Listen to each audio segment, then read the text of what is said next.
This is going to be quite a quick video, and hopefully it's helpful to everyone watching this. Not directly related to our platform, but it's a feature that I requested to be implemented to help with chargebacks and PayPal cases, refund requests, etc.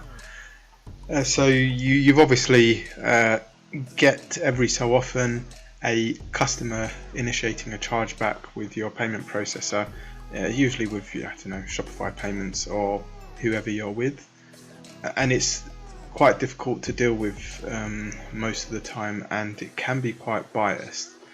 I mean, going back to when I was in e-commerce some time ago, they always, particularly Stripe, they used to favour the customer, and sometimes you could provide as much evidence as you possibly could that they have received it, and they're not being truthful, but they would still refund the customer and obviously charge you $10, $15 or $20 chargeback fee, whatever it is.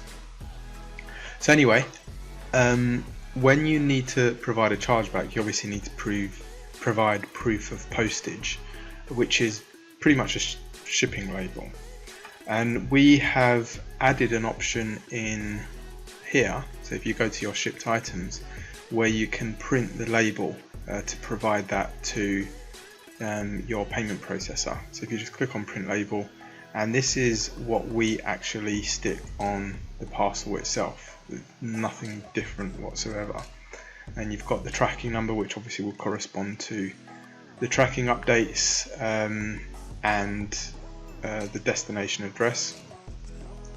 And also what I'll do is in the description below, I'm going to provide a template of what I personally used to use, over 5 years ago, on such cases.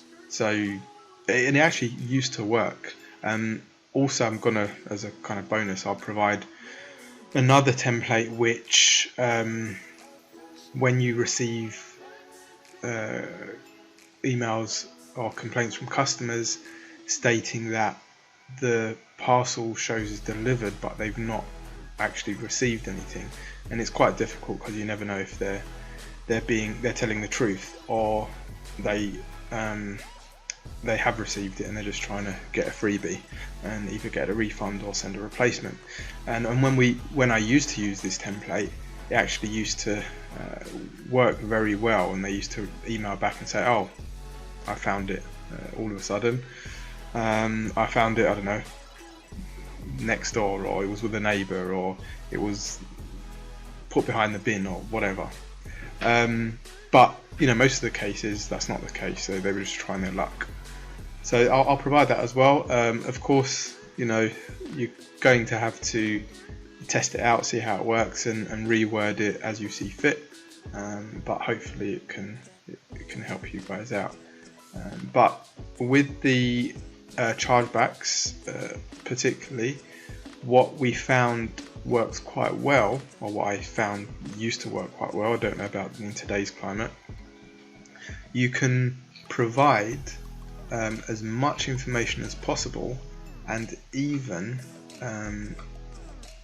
you can use apps such as Signified, and it shows the IP address of where the order was placed. You should actually be able to, you can do that on Shopify's very basic risk analysis, but if you want to go dive deeper, you can use Signified, and it shows you much more in-depth details on the transaction.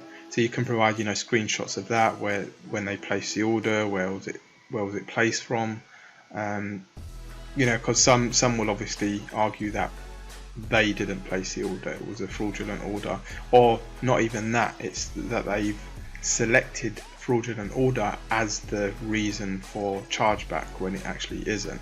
So you can prove that by showing your payment processor a screenshot of the IP address of where the order was placed, and it's their home address or very close to their home address, depending on where the the exchanges, etc. And then you can also link their name, address, and you can link it and show the payment process of their social media profiles and stuff like that. So there's quite a few nifty things. If you compile this all together in like a single PDF or something and attach it with the appeal, then you get a much better chance of winning the case. But all the details will be in the document that I'm going to provide. It'll be a Google Doc, and as I said, go through it and check it out for yourself. So that's it really. This is the first kind of feature set of the Honest FulPhilment app. I'll be adding more useful features of what Honest FulPhilment app is going to have in the coming week or so. So take care, guys. And yeah, now it's just to put it out there, it's Chinese New Year at the moment, as you all know. We are off, and we won't be back until the 7th. So anyone watching this who's requesting quotes or wanted to get in contact with us, we won't respond until around the 7th or 8th of February. So until next time, take care.